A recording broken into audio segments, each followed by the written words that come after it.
You're listening to Who Said, a Cardiology Board Review series. No fluff, just facts. This episode is about the other types of hypertrophic cardiomyopathy other than the classic HCM and HOCM. We'll talk about apical HCM, athlete's heart, which is a mimic, sudden cardiac death in athletes, Fabry's disease, and Danon disease. Let's start with apical HCM. Hypertrophic cardiomyopathies. Not all of them will have abnormal septal thickness because some HCM can have hypertrophy confined to the apex, lateral, or inferior segments. Cardiac MRI can be used to visualize hypertrophy at regions that are difficult to assess by echocardiography. Apical HCM by echo is defined by LV apical thickness more than 15 millimeters and apical wall thickness to posterior wall thickness ratio of more than 1.5, as well as absence of other etiologies of LV hypertrophy. Apical hypertrophic cardiomyopathy can be isolated or mixed. Isolated meaning you have a normal wall thickness right down to the apex, except the apex is thick. Mixed meaning you can have increased wall thickness of non-apical segments, especially the septum. In isolated apical HCM, there will be no SAM, no systolic anterior motion of the mitral valve, and no LVOT obstruction, even if you get the patient to do provocative maneuvers. In isolated apical HCM, LV cavity linear dimensions in diastole are normal, and LV systolic function is normal. LA volume will be increased, and diastolic function will be abnormal, though. Look out for apical outpouchings and apical aneurysms in patients with apical HCM because that carries an increased risk of sudden cardiac death. Moving on to athlete's heart. How do you distinguish hypertrophic cardiomyopathy from athlete's heart? Athlete's heart would have a training-related dilation in the LV cavity to a LVEDD, left ventricular end diastolic diameter, of more than 55 millimeters, but less than 60 millimeters inclusive, whereas HCM's LV cavity size would remain at LVEDD less than 45 millimeters. The reason for that is because athletes need a larger stroke volume, so their LV end diastolic diameter is going to be more than 55 millimeters versus less than 45 millimeters in HCM. HCM would have LA enlargement and abnormal LV filling, whereas athlete's heart would not.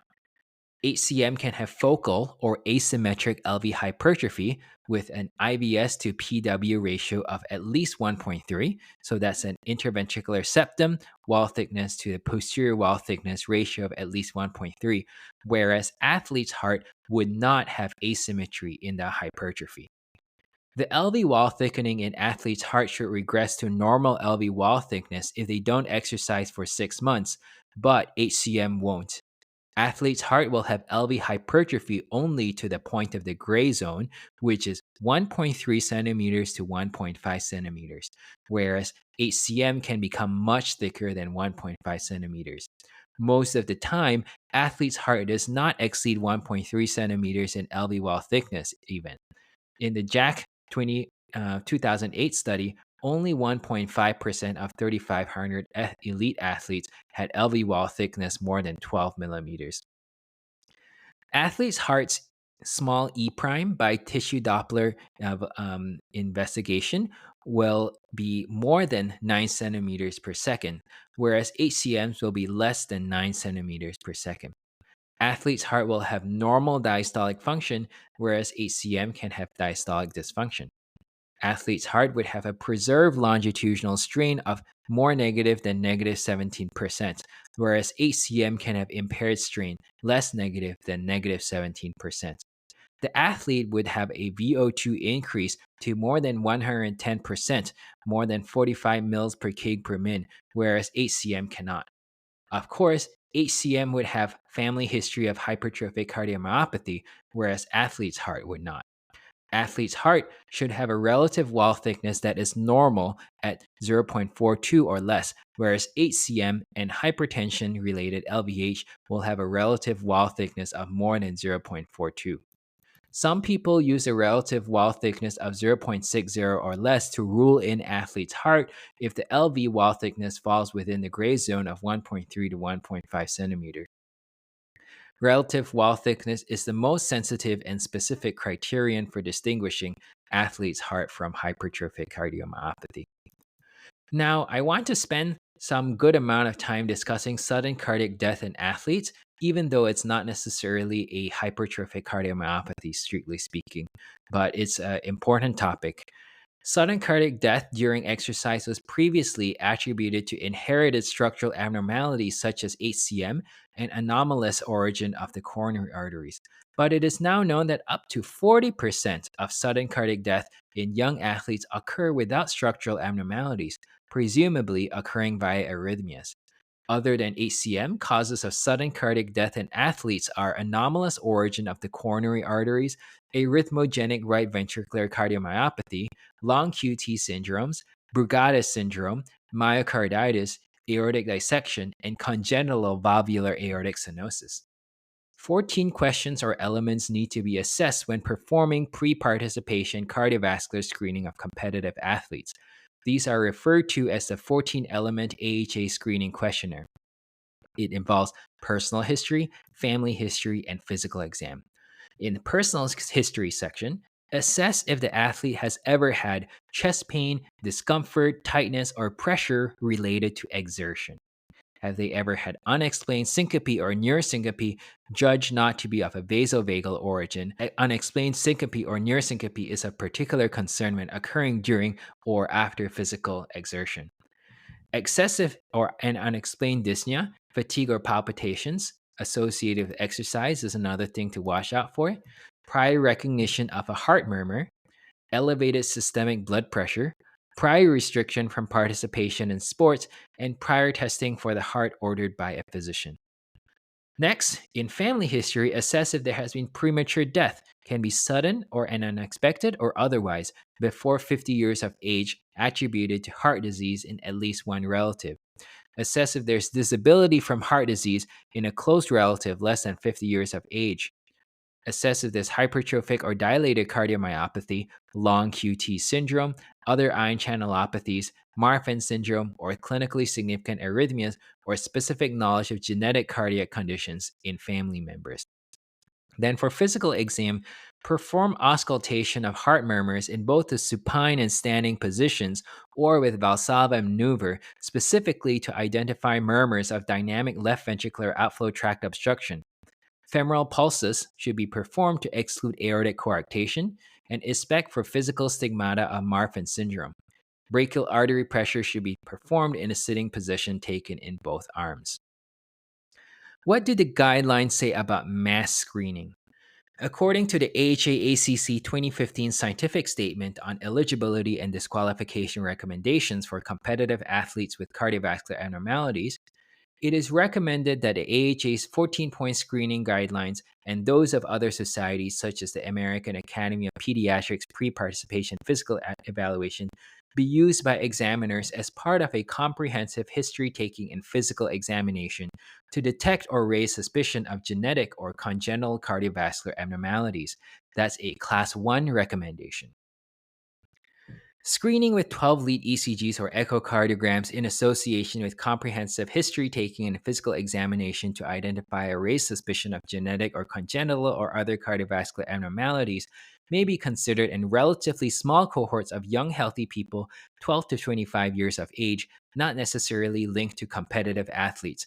For example, in high schools, in colleges or universities, or local communities. Close physician involvement is necessary, and sufficient quality control is mandatory. If undertaken, such initiatives should recognize the known and unanticipated limitations of 12-lead ECG as a population screening test, including the expected frequency of false positives and false negative results, as well as the cost required to support these initiatives over time. That's a Class 2B recommendation. mandatory and universal screening with 12 lead ECGs in large general populations of young healthy people 12 to 25 years of age, including on a national basis in the United States to identify genetic or congenital and other cardiovascular abnormalities, is not recommended for athletes and non-athletes alike. Class 3, no evidence of benefit. Consideration for large-scale general population and universal cardiovascular screening in the age group 12 to 25 years with history taking and physical examination alone is not recommended, including on a national basis in the United States. Class 3, no evidence of benefit. So that's what I have for what I wanted to tell you for sudden cardiac death in athletes and distinguishing HCM from athlete's heart. Now we'll move on to some inherited diseases, such as Fabry's disease. Fabry's disease is an X-linked lysosomal enzyme deficiency in alpha-galactosidase A that causes progressive intracellular glycosphingolipid accumulation. Enzyme replacement therapy can improve cardiac function. Fabry's disease is usually a hypertrophic cardiomyopathy, although a small portion can present as a restrictive cardiomyopathy. Fabry's HCM generally has a symmetric hypertrophy, although it can sometimes be asymmetric. Thinning and echogenic, meaning bright, of the basal inferolateral wall in a patient with hypertrophic cardiomyopathy should prompt you to think Fabry's disease. Contrast this with the thinning and brightness of the basal septum of sarcoidosis. Septum, S for septum, S for sarcoidosis, which is a dilate cardiomyopathy, not a hypertrophic cardiomyopathy. Other diseases that cause thinning and brightness of the basal inferolateral wall, other than Fabry's disease, are muscular dystrophies, Friedreich's ataxia, and Chagas disease, which is a dilated cardiomyopathy. Other features of Fabry's disease are mitral regurgitation, impaired diastolic dysfunction, normal LV dimensions, and preserved LV systolic function. SAM and LVOT, which is systolic anterior motion and left ventricular outflow tract, can occur in Fabry's HCM, but it is quite uncommon. The basal inferolateral wall thinning, or brightness, echogenicity, of Fabry's HCM is a late sign of disease and is more likely to be detected on cardiac MRI with delayed enhancement. Now moving on from Fabry's disease to Danon disease. Danon disease, which is caused by an X-linked mutation in LAMP2 leading to absence of lysosomal associated membrane 2, presents with HFpEF in 100% of patients, skeletal myopathy in 90% of men and 40% of women, usually mild to asymptomatic in women, and intellectual disability in 80% of men and 40% of women. There's respiratory disease in 50% and hepatic disease in 77%, which are also common. Because of the haploinsufficiency of the X-linked LAMP2 gene, male patients with LAMP2 mutations are more severely affected than female patients, and symptom onset is noted at an earlier age, 13 years for male patients and 29 years for female patients. It is almost always a hypertrophic cardiomyopathy in men, whereas in women it can be equally dilated cardiomyopathy or hypertrophic cardiomyopathy. And that's Danon disease. So in this episode, we've covered apical HCM, athlete's heart, sudden cardiac death in athletes, Fabry's disease, and Danon disease. This podcast is intended for qualified healthcare professionals and is designed for training purposes only. These materials should not be used for direct patient care or as a substitute for independent clinical judgment. For more educational content or to submit suggestions, visit www.rehu.com/meded.